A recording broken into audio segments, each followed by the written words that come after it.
Hello my dear student, very good morning to all of you. आज हम लोग discuss करने वाले हैं applied physics 1 I mean group A के स्टूडेंट्स के लिए अपना unit number 5 properties of matter. Properties of matter का इससे पहले बेटा 3 लेक्चर हम लोग डिस्कस किए हैं, जिसमें हम लोग सिलेबस के अकॉर्डिंग स्ट्रेस क्या होता है, स्ट्रेस का टाइप कितने होते हैं, देन आफ्टर स्ट्रेन, स्ट्रेन का टाइप, फिर हुक्स लॉ के बारे में डिस्कस किए, और फिर हम लोग मॉडुलस ऑफ इलास्टिसिटी और उसके टाइप्स के बारे में डिस्कस किए। और प्रीवियस लेक्चर में हम लोगों ने मॉडुलस ऑफ इलास्टिसिटी के अलावा स्ट्रेस और स्ट्रेन कर्व के बारे में डिटेल में समझा था। आज हम लोग इस लेक्चर में डिस्कस करने वाले हैं प्रेशर और उसके डिटेल्ड स्टडी के बारे में। तो हेडिंग लगा लिया जाए प्रेशर। अब बेटा यहाँ पे ना प्रेशर लगभग आपको अच्छे से समझ में आता है कि ये प्रेशर क्या होता है। पहले भी आप पढ़े हैं, very simple definition. Pressure is defined as force per unit area. Force per unit area को हम लोग प्रेशर बोलते हैं, पक्का बात है। अब फोर्स पर यूनिट एरिया को हम लोग स्ट्रेस भी बोलते हैं, लेकिन दोनों को डिफाइन करने का प्लेस अलग अलग है। फोर्स पर यूनिट एरिया को हम स्ट्रेस सिर्फ और सिर्फ इलास्टिक बॉडी के लिए बोलेंगे, जबकि फोर्स पर यूनिट एरिया को हम लोग प्रेशर लिक्विड के केस में, गैस के केस में या रिजिड सॉलिड बॉडी के केस में बोलेंगे। ठीक है, तो प्रेशर का अगर डेफिनेशन की बात करें तो सिंपली आप प्रेशर को डिफाइन कर सकते हैं। It is defined as force per unit area. Force per unit area, it is defined as force per unit area. ठीक है जी। अच्छा, अब इसका फॉर्मूला अगर आप लिखना चाहें तो लिख सकते हैं pressure is equal to force divided by area. ठीक है, शॉर्ट में अगर सिंबॉलिक रिप्रेजेंटेशन में लिखेंगे तो हम लोग लिखेंगे P is equal to F by A, force by area. अब यहाँ से बेटा इसका यूनिट, डायमेंशन, ये सब कुछ आपको पता चलना चाहिए। तो सबसे पहले हम लोग इसके SI यूनिट की बात कर लेते हैं। तो इसका SI यूनिट होता है बेटा, फोर्स का SI यूनिट हो जाएगा न्यूटन, एरिया का हो जाएगा मीटर स्क्वायर। ये हो गया न्यूटन पर मीटर स्क्वायर। न्यूटन पर मीटर स्क्वायर को हम लोग बोलते हैं पास्कल, और इसको PA से डिनोट किया जाता है। अब इसके डायमेंशनल फॉर्मूला की अगर बात करें तो इसका डायमेंशनल फॉर्मूला होगा, फोर्स का dimensional formula MLT-2 divided by area का L2। ऊपर और नीचे से आपका एक L कैंसिल हो गया। फाइनली इसका डायमेंशनल फॉर्मूला आपको मिला M, नीचे एक L बचा है, ये ऊपर जाएगा तो L का पावर -1, T का पावर -2, ये डायमेंशनल फॉर्मूला। एक और बात आप माइंड में रखिएगा कि प्रेशर एक स्केलर क्वांटिटी है, इसको डिफाइन करने के लिए सिर्फ और सिर्फ मैग्नीट्यूड की जरूरत होती है। There is no direction because pressure is scalar quantity. ठीक है, राइट किया जाए।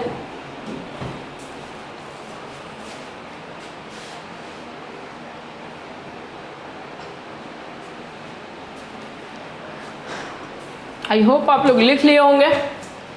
चलिए नेक्स्ट हम लोग समझेंगे एटमॉस्फेरिक प्रेशर के बारे में। एटमॉस्फेरिक प्रेशर क्या होता है? एटमॉस्फेरिक प्रेशर,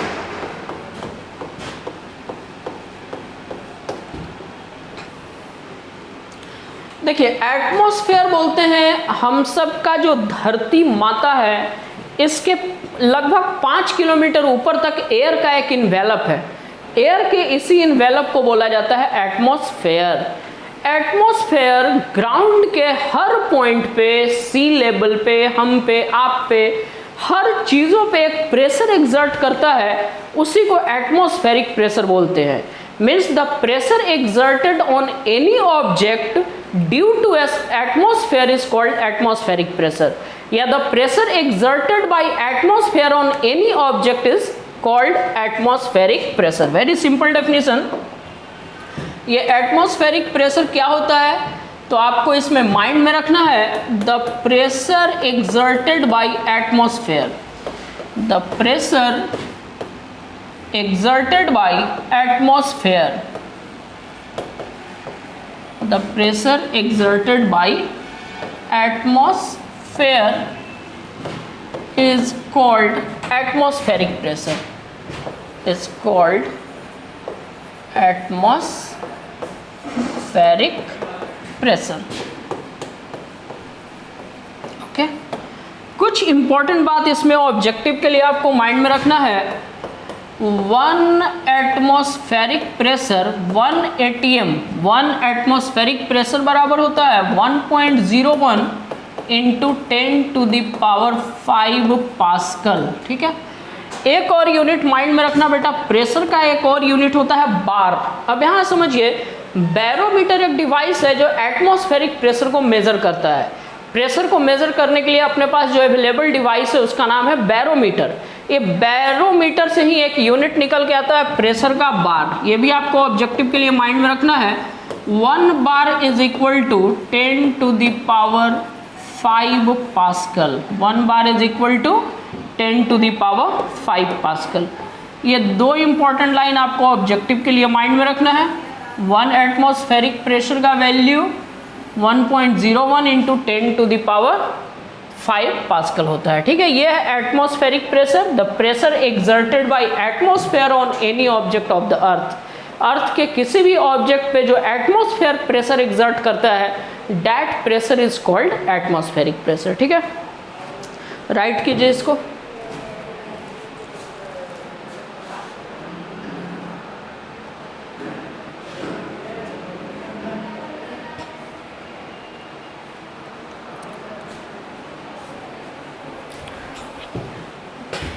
हो गया। अब हम लोग डिस्कस करेंगे बहुत ही इंपॉर्टेंट टॉपिक, हेडिंग लगाया जाए variation of pressure with depth. Variation of pressure with depth. Depth मतलब गहराई, डेप्थ को हम लोग H से डिनोट करेंगे। अभी ना थोड़ा फील करो आप, जैसे आप सी के टॉप लेवल पे हो, तो जब आप सी के टॉप लेवल पे हो एकदम पानी की ऊपरी सतह पे, तो आपके ऊपर तो एयर का इन्वेलप है, आई मीन एटमॉस्फेयर है, तो आपके ऊपर एटमॉस्फेयर प्रेशर लगा रहा है, जो कि आपके ऊपर एटमॉस्फेरिक प्रेशर लग रहा है। लेकिन जैसे जैसे आप इनसाइड सी जाओगे, जैसे जैसे आप गहराई में जाओगे, आपके ऊपर जो वाटर का कॉलम बनता जाएगा, वो वाटर आपके ऊपर एक प्रेशर लगाएगा। ठीक है, तो जैसे जैसे आप टॉप सरफेस ऑफ लिक्विड से नीचे जा रहे हो सी में, वाटर में, तो आपके ऊपर का जो वाटर कॉलम है वो आपके ऊपर एक एक्सेस प्रेशर लगाता है। मतलब जैसे जैसे आप टॉप लेवल से नीचे जाते हो वैसे वैसे प्रेशर इंक्रीज करता है। ठीक है, अब ये कितना इंक्रीज करता है, फाइनल प्रेशर का वैल्यू क्या होता है, यही सब अपने को यहाँ पे अच्छे से समझना है। टॉपिक है हमारा variation of pressure with depth, मतलब गहराई के साथ प्रेशर में क्या बदलाव आता है, क्या वेरिएशन होता है। ठीक है, अब इसको अच्छे से समझने के लिए एक पिक्टोरियल रिप्रेजेंटेशन से हम आपको समझाना चाहेंगे। जैसे आप मान लो बेटा, ये हमारे पास एक कंटेनर है, इस कंटेनर में हम एक हाइट तक, यहाँ तक हम ये एक लिक्विड डाल दिए हैं, ये पूरा लिक्विड है हमारा। ओके, ये पूरा लिक्विड है। इसमें हम 2 पॉइंट बना लेते हैं, कोई भी 2 पॉइंट कंसिडर करो कि एक पॉइंट हम यहाँ पे बना लिए, यहाँ दिस इज पॉइंट ए, और एक पॉइंट हम यहाँ पे बना लिए, दिस इज पॉइंट बी। ठीक है, पॉइंट ए और पॉइंट बी के बीच में ये जो डिस्टेंस है इसको हम h मान रहे हैं, मतलब पॉइंट बी h हाइट नीचे है इससे। अब इन दोनों पॉइंट पे प्रेशर का क्या डिफरेंस होगा, क्या अंतर होगा, इसी के बारे में अपने को समझना है। तो उसको समझने के लिए कंसिडर कर लो कि हम यहाँ पे एक इमेजिनरी सिलेंडर बना रहे हैं। ये हम एक इमेजिनरी सिलेंडर बना दिए। इस इमेजिनरी सिलेंडर का क्रॉस सेक्शनल एरिया ए मानते हैं। ऐसा करते हैं, ये जो पॉइंट है हमारा ए और बी, इसका नाम चेंज कर देते हैं। ए से हम एरिया को डिनोट करेंगे। यहाँ पे एक क्रॉस सेक्शन बन रहा है, यहाँ पे भी एक क्रॉस सेक्शन बन रहा है। ए है हमारा cross sectional area, cross sectional area है बेटा। पॉइंट का कुछ नाम दे देते हैं, मान लो ये पॉइंट x है, ये पॉइंट y है। x और y के बीच का ये जो डिस्टेंस है हमारा, ये डिस्टेंस है h। अब देखो ध्यान से, तो यहाँ पे चूंकि ये लिक्विड स्टैटिक है, रुका हुआ है, तो इसके दोनों ही एंड पे एक फोर्स लगेगा। लिक्विड जो ऊपर है यहाँ पे एक फोर्स लगाएगा, कंसिडर कर लेते हैं, हमारा F1 फोर्स लगा रहा है, नीचे में जो लिक्विड है ये इसके ऊपर एक नॉर्मल फोर्स लगा रहा है, इसको हम F2 मान रहे हैं। अच्छा, इस इमेजिनरी सिलेंडर में जो लिक्विड है, जो लिक्विड हमारा भरा हुआ है, उसका कुछ ना कुछ मास होगा भाई। तो अगर इसका मास हम m मानते हैं तो एक फोर्स डाउनवर्ड डायरेक्शन में भी यहाँ लग रहा है mg, पक्का बात है। अभी इसको अच्छे से एनालाइज करने का ज़रूरत है। अगर हम आपसे बोले कि F1 का वैल्यू कितना होगा, तो अभी अभी हम पढ़े थे pressure is equal to force by area. तो इसी तरह से अगर हम आपसे F1 का वैल्यू पूछते हैं तो F1 बराबर हो जाएगा प्रेशर इंटू एरिया। तो प्रेशर को हम P1, एरिया को m मान रहे हैं। चूंकि ये इमेजिनरी सिलेंडर का दोनों जगह का क्रॉस सेक्शनल एरिया तो हमारा बराबर होगा। अगर हम F2 का बात करें तो F2 का बात जब हम करेंगे तो यहाँ पे प्रेशर को हम P2 मान रहे हैं, क्रॉस सेक्शनल एरिया को A2 मान रहे हैं। अब बेटा चूंकि ये लिक्विड स्टैटिक है, मतलब ये लिक्विड रुका हुआ है, कंटेनर का बात की है, लिक्विड एट रेस्ट, हाइड्रोस्टैटिक्स का सीन है। हाइड्रोस्टैटिक्स का मतलब होता है लिक्विड एट रेस्ट। यहाँ कंटेनर में लिक्विड रेस्ट पे है। समुद्र में भी जब हम अंदर की बात करते हैं तो स्टैटिक कंडीशन में हम सारा डेरिवेशन समझते हैं। अब यहाँ पे अगर हम बोल रहे हैं कि ये लिक्विड इक्विलिब्रियम में है, इसका मतलब यहाँ लगने वाला नेट फोर्स का वैल्यू 0 है। Liquid is in equilibrium, liquid काहे में है? इक्विलिब्रियम में है। जब लिक्विड इक्विलिब्रियम में है तो यहाँ पे नेट फोर्स का जो वैल्यू है ये 0 है। नेट फोर्स का वैल्यू 0 होने का मतलब है कि अपोजिट डायरेक्शन में लगने वाला फोर्स बराबर होना चाहिए। तो यहाँ पे आप ध्यान से देखो, दो फोर्स नीचे की तरफ लग रहा है, एक F1 नीचे की तरफ लग रहा है, एक mg नीचे की तरफ लग रहा है, और अपोजिट डायरेक्शन से एक फोर्स लग रहा है F2। तो इसका मतलब हम बोल सकते हैं कि F2 बराबर, F2 देखिए ऊपर की तरफ लग रहा है और दो फोर्स F1 और mg दोनों डाउनवर्ड डायरेक्शन में एक्ट कर रहा है, ये हो जाएगा F1 प्लस mg। अब F1 F2 दोनों का वैल्यू आप ऑलरेडी फाइंड आउट कर चुके हैं। F2 का वैल्यू है आपका, ध्यान से देखिए, P2 इंटू ए, F1 का वैल्यू है P1 इंटू ए प्लस m मतलब मास होता है। आपको पता है डेंसिटी बराबर मास बटा वॉल्यूम। तो अगर हम मास की बात करें तो मास का फॉर्मूला हो जाएगा डेंसिटी इंटू वॉल्यूम, पक्का बात, डेंसिटी इंटू वॉल्यूम। ये जो लिक्विड है इसका कुछ ना कुछ डेंसिटी होगा। लिक्विड के डेंसिटी को हम रो मान रहे हैं, रो मतलब डेंसिटी ऑफ लिक्विड, यहाँ वाटर है या कोई भी है, डेंसिटी ऑफ लिक्विड, ठीक है। अच्छा, इसका वॉल्यूम कितना होगा? तो ध्यान से देखो, इसका क्रॉस सेक्शनल एरिया A है और ये हाइट h है, तो एरिया इंटू हाइट इसका वॉल्यूम हो जाएगा। इसका मतलब P1 प्लस मास की जगह पे हम लिख रहे हैं डेंसिटी रो इंटू वॉल्यूम। तो वॉल्यूम मतलब बेटा एरिया इंटू हाइट, और फिर क्या लिखा हुआ है? g लिखा हुआ है। दोनों साइड से आप कॉमन ले लीजिए एरिया, और एरिया को कैंसिल कीजिए। एरिया कैंसिल हो गया तो यहाँ बचा P2 बराबर, एरिया कॉमन ले लेते हैं, P1 प्लस रो जी एच। दोनों साइड से हमारा एरिया कैंसिल हो गया। एरिया कैंसिल होने के बाद फाइनली अपने को मिला P2 बराबर P1 प्लस रो जी एच, ठीक है।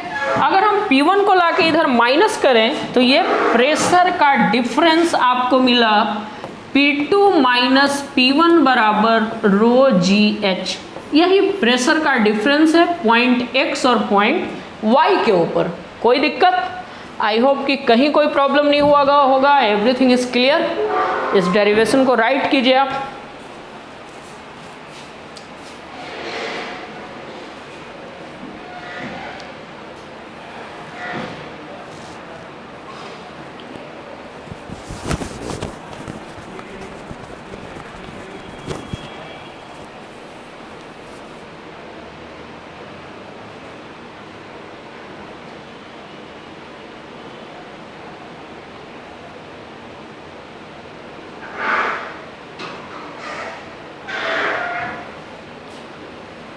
हो गया बच्चा लोग?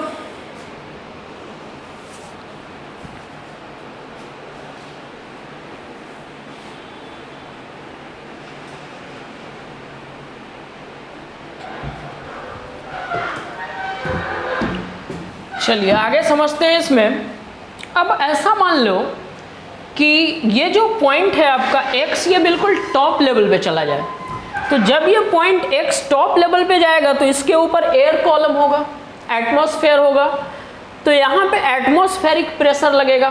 थोड़ा सा एक एजम्पशन हम आपको समझाना चाहते हैं, ये फिगर आप सबकी कॉपी में है ऑलरेडी, आपको कोई फिगर बनाने का जरूरत नहीं है, बस आप एजम्पशन को थोड़ा सा ढंग से देख लो, वहाँ से कुछ नए टर्म्स आपको पता चलेंगे।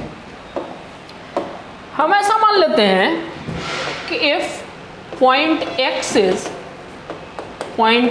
is at the top of liquid,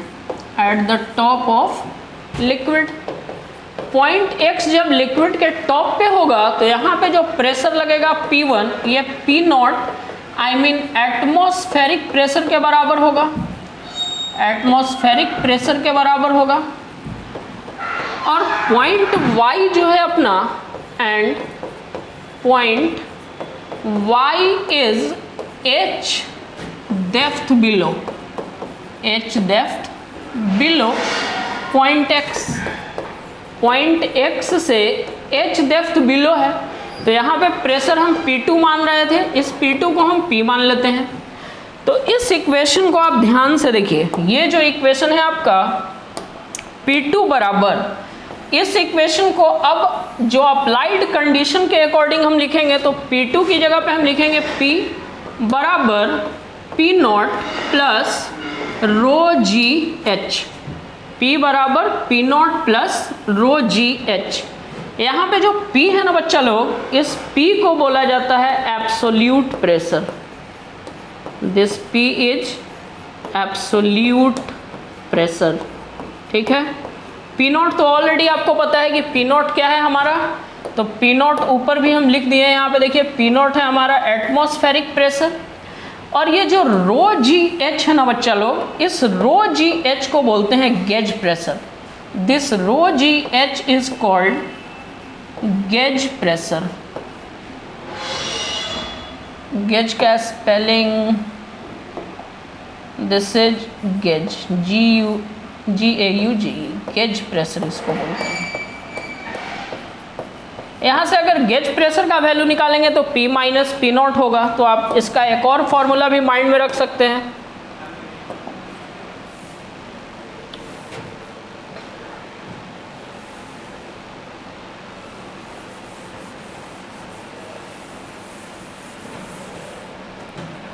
simply यहाँ से अगर हम P0 को उधर लेके जाएं तो हम बोल सकते हैं P माइनस P0 बराबर rho g h. P minus P0 को भी आप बोल सकते हैं गेज प्रेशर, एक ही बात है, उसी के डिफरेंस को जिसका वैल्यू आता है रो जी एच, इसको भी बोला जाएगा गेज प्रेशर। आई होप कि सारा टर्म आपका क्लियर हो गया होगा।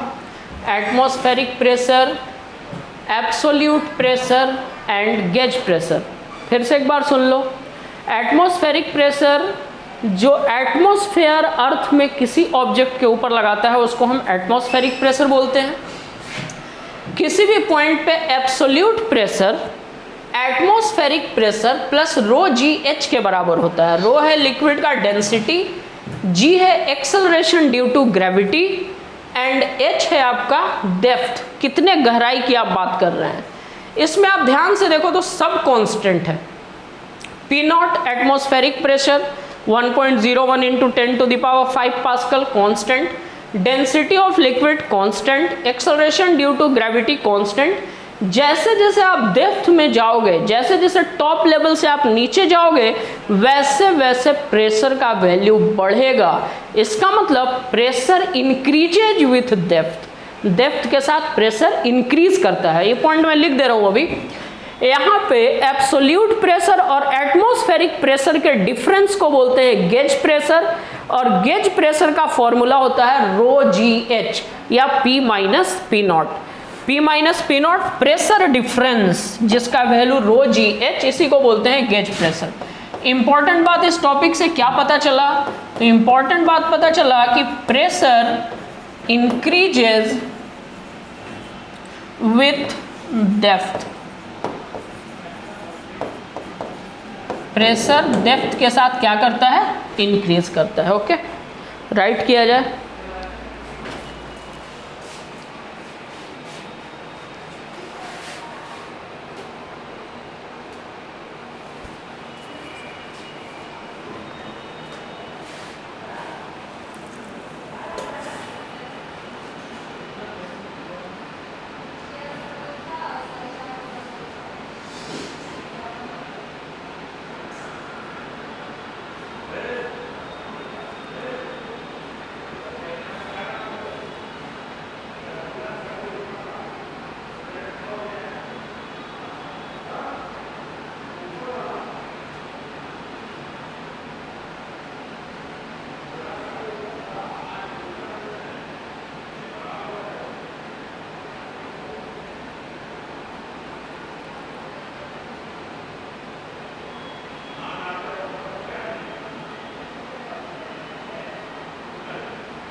हो गया बच्चा लोग।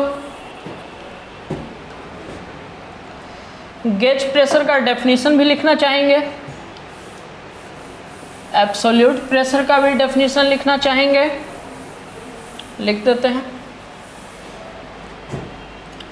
एब्सोल्यूट प्रेशर का पहले लिख देते हैं, नहीं तो आप लोग कमेंट करोगे। एब्सोल्यूट प्रेशर, एब्सोल्यूट प्रेशर को हम लोग P से डिनोट करते हैं। होता क्या है भाई absolute pressure? It is the sum of atmospheric pressure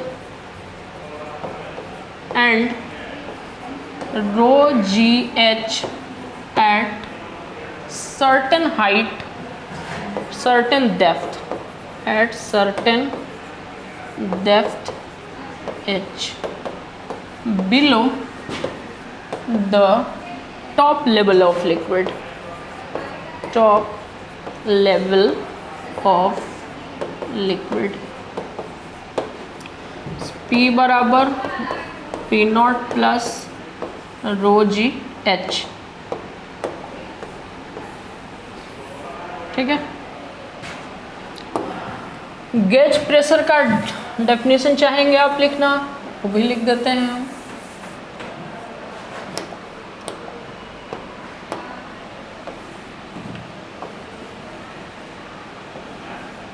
gauge pressure,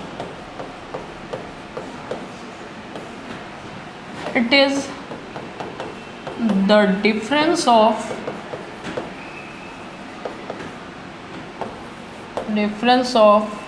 absolute pressure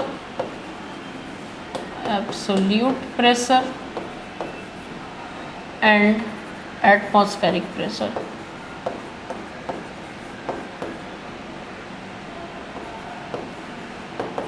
atmospheric pressure P minus P not बराबर रो जी एच, ये इसका फॉर्मूला हो गया।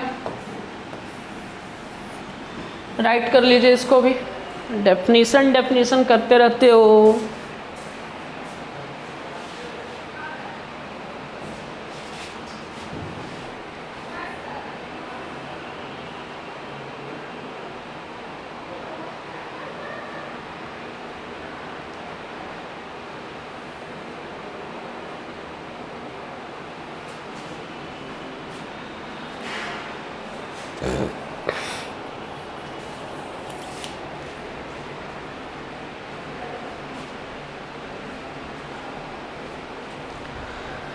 हो गया बच्चा लोग। चलिए आगे बढ़ते हैं। अगला जो टॉपिक है अपना वो है बेटा surface tension. Surface tension. Surface tension को हम लोग एस से डिनोट करेंगे। अब समझिए ये सरफेस टेंशन क्या होता है। पहले कुछ प्रैक्टिकल फील हम आपको देना चाहेंगे। देखिए कोई भी लिक्विड है, जैसे प्रैक्टिकल क्वेश्चन आपके पास एक बहुत इम्पॉर्टेंट ऑब्जेक्टिव एंट्रेंस के टाइम में भी याद किए होंगे, जो बारिश की बूंदें हैं वो स्फेरिकल क्यों हो जाती है। कभी आपसे गलती से थर्मामीटर टूट जाता है तो उससे जो मरकरी बाहर निकलता है पारा, वो छोटे छोटे स्फेरिकल ड्रॉप्स में चेंज हो जाते हैं। इन सब जो नेचुरल फेनोमेनन आप देख रहे हो, इन सब का कारण होता है सरफेस टेंशन। किसी भी लिक्विड की अपनी एक प्रॉपर्टी होती है कि वो मिनिमम सरफेस एरिया एक्वायर करना चाहता है, और ऐसा करने के लिए मिनिमम सरफेस एरिया एक्वायर करने के लिए वो अपने ही सरफेस के ऊपर एक फोर्स लगाता है। That force is called surface tension. Means liquid tends to acquire minimum surface area, and for doing so it exerts a force on its own surface. This is called surface tension। ठीक है, तो जो बारिश की बूंदें spherical होती है, या जो आपका मरकरी है पारा, वो छोटे छोटे ड्रॉपलेट्स में चेंज हो जाता है, छोटे छोटे गोल गोले स्फेयर्स बना लेता है थर्मामीटर ब्रेक होने के बाद। इन सब के पीछे का कारण होता है सरफेस टेंशन। छोटा सा टर्म है, डेफिनेशन में लिख दे रहा हूँ आपके लिए। It is the property of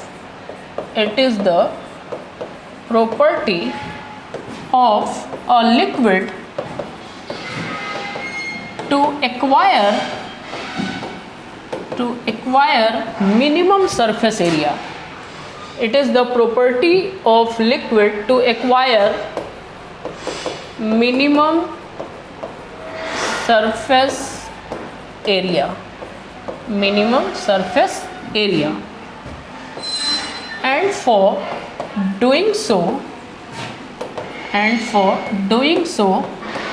it exert a force on its own surface,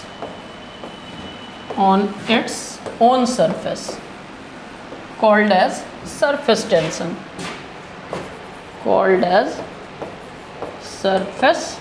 tension, ठीक है।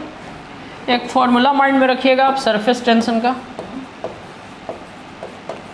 सरफेस टेंशन बराबर फोर्स पर यूनिट लेंथ।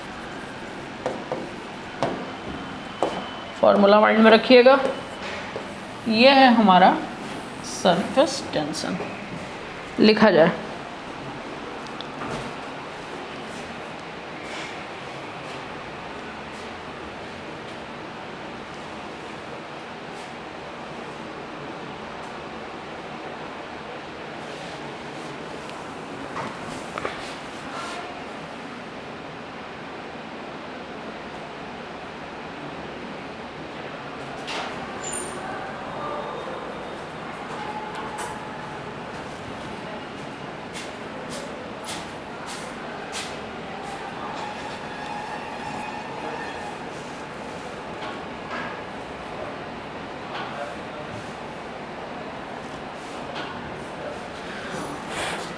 हो गया बच्चा लोग। चलो आगे बढ़ते हैं।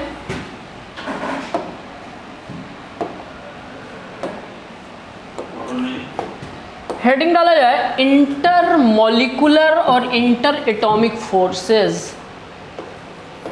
इंटर आई से होना चाहिए, I hope spelling. Inter molecular और इंटर एटॉमिक फोर्सेस।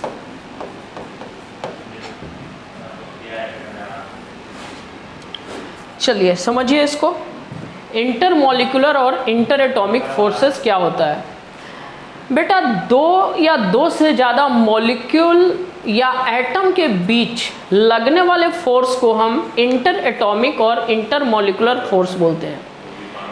कोई भी ऑब्जेक्ट है उसमें millions of atoms, millions of molecule है, उन सब के बीच में आपस में एक अट्रैक्टिव फोर्स एक्ट करता है। उस अट्रैक्टिव फोर्स को हम इंटरमॉलिक्यूलर या इंटर एटॉमिक फोर्स बोलते हैं। कभी कभी सेम मटेरियल का दो या दो से ज़्यादा मॉलिक्यूल के बीच में इंटर एटॉमिक या इंटरमॉलिक्यूलर फोर्स लगता है। कभी दो डिफरेंट मॉलिक्यूल्स के बीच में इंटर एटॉमिक या इंटरमॉलिक्यूलर फोर्स लगता है। जब सेम मटेरियल के दो मॉलिक्यूलर के बीच ये फोर्स लगता है तब इसको कोहेसिव फोर्स बोला जाता है। और जब डिफरेंट मॉलिक्यूल या एटम्स, डिफरेंट मटेरियल के मॉलिक्यूल या एटम्स के बीच में ये फोर्स लगता है तब इसको एडहेसिव फोर्स बोला जाता है। मीन्स इंटर एटॉमिक या इंटर मॉलिक्यूलर फोर्स दो टाइप का होता है, कोहेसिव फोर्स और एडहेसिव फोर्स। बट दोनों ही फोर्स का नेचर ऑलवेज अट्रैक्टिव होता है, वो हमेशा दो या दो से ज़्यादा मॉलिक्यूल को अपनी तरफ अट्रैक्ट करते हैं। ठीक है, धीमे धीमे करके आगे बढ़ते हैं।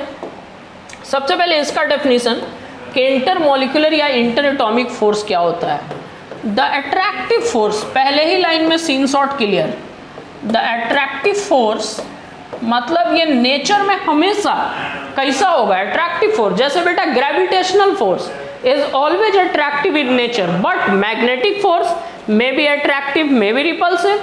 अगर दो मैग्नेट का नॉर्थ पोल आएगा तो रिपेल करेगा, एक मैग्नेट का नॉर्थ और एक साउथ आएगा तो अट्रैक्ट करेगा। तो मैग्नेटिक फोर्स अट्रैक्टिव भी हो सकता है, रिपल्सिव भी हो सकता है, लेकिन ग्रेविटेशनल फोर्स सिर्फ और सिर्फ अट्रैक्टिव होगा। इंटर मॉलिक्यूलर या इंटर एटॉमिक फोर्स सिर्फ और सिर्फ अट्रैक्टिव होगा, रिपल्सिव होने का कोई चांस ही नहीं है। The attractive force which acts between two or more than two or more than two atoms or molecules of same material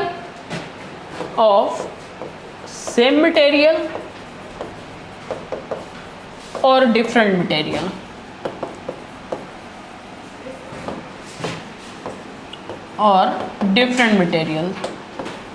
called as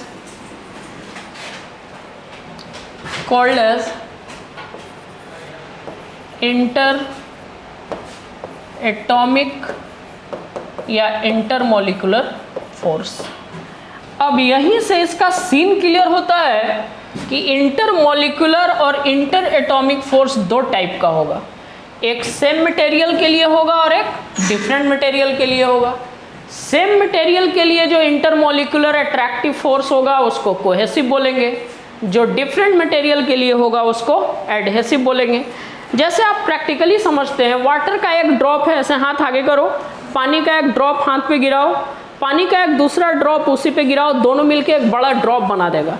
तो वहाँ वाटर का दो मॉलिक्यूल एक दूसरे से कंबाइन हो रहा है, सेम मटेरियल का दो मॉलिक्यूल एक दूसरे से कंबाइन हो रहा है, कोहेसिव फोर्स। ब्लैक बोर्ड पे या अपने पेज पे आप पेन से राइट करते हो, ब्लैक बोर्ड पे हम लोग राइट करते हैं, तो इस सिचुएशन में क्या होता है कि एक मॉलिक्यूल बोर्ड का है, दूसरा मॉलिक्यूल पेन के इंक का है, तो ये डिफरेंट मॉलिक्यूल्स है, फिर भी अट्रैक्टिव फोर्स लगता है, जो हम लिखते हैं बोर्ड पे राइट हो जाता है। तो यहाँ पे डिफरेंट मटेरियल के मॉलिक्यूल के बीच में लग रहा है, इसलिए इसको एडहेसिव फोर्स बोलेंगे। ठीक है, इसको राइट कीजिए, फिर उसका डेफिनेशन और फॉर्मूला लिखवाते हैं। डेफिनेशन फॉर्मूला तो नहीं है, डेफिनेशन और example.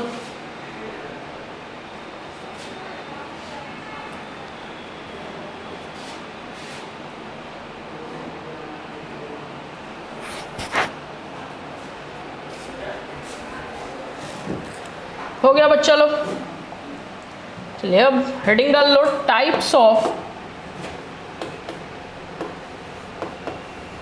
Of inter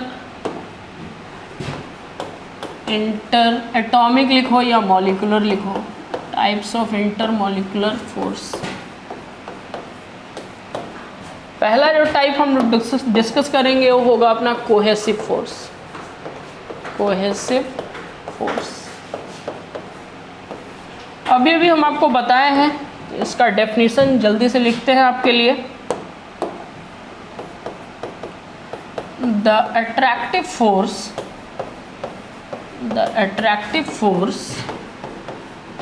which act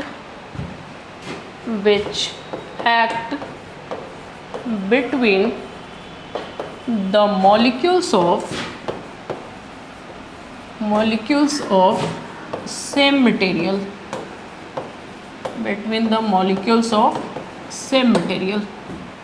ठीक है। एग्जाम्पल लिख देते हैं। 2 water drops collapse each other.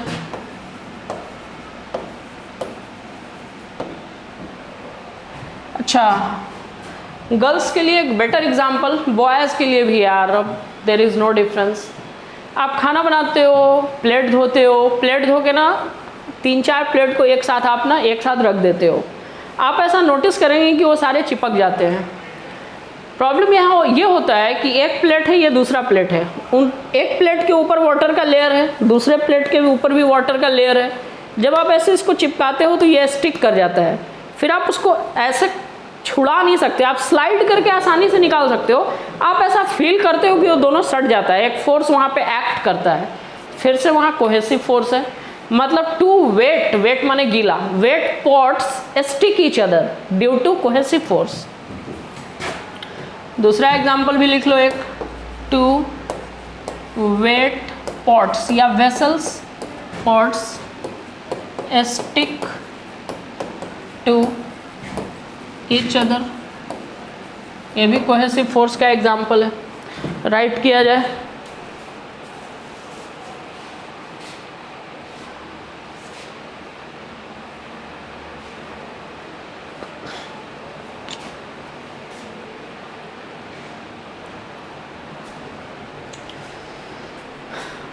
हो गया होगा आई थिंक।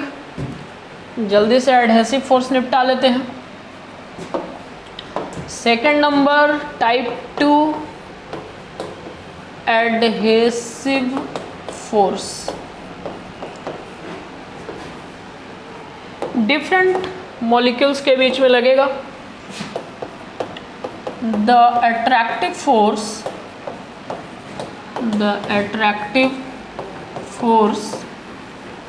which act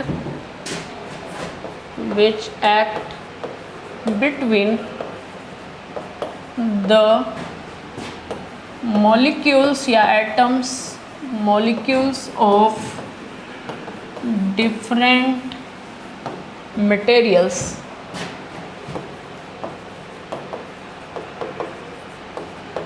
ठीक है, एग्जाम्पल, फेमस एग्जाम्पल इसका लिख देते हैं भाई।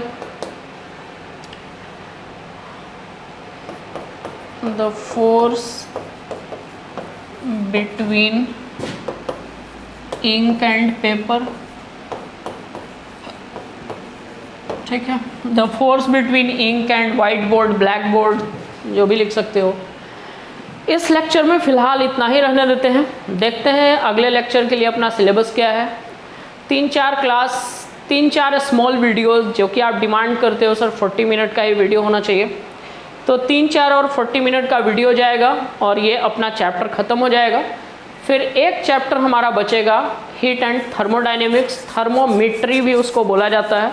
ये सेकंड लास्ट यूनिट है, 1 मोर यूनिट इज़ लेफ्ट। मिलते हैं अगले लेक्चर में वेरी सुन। मैं आउट ऑफ पटना था, आउट ऑफ टाउन था, इसलिए वह 1 वीक अब आउट हो गया, वीडियो अपडेट हम नहीं किए थे।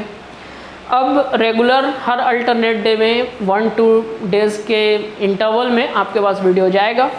Thank you for watching, keep safe at home.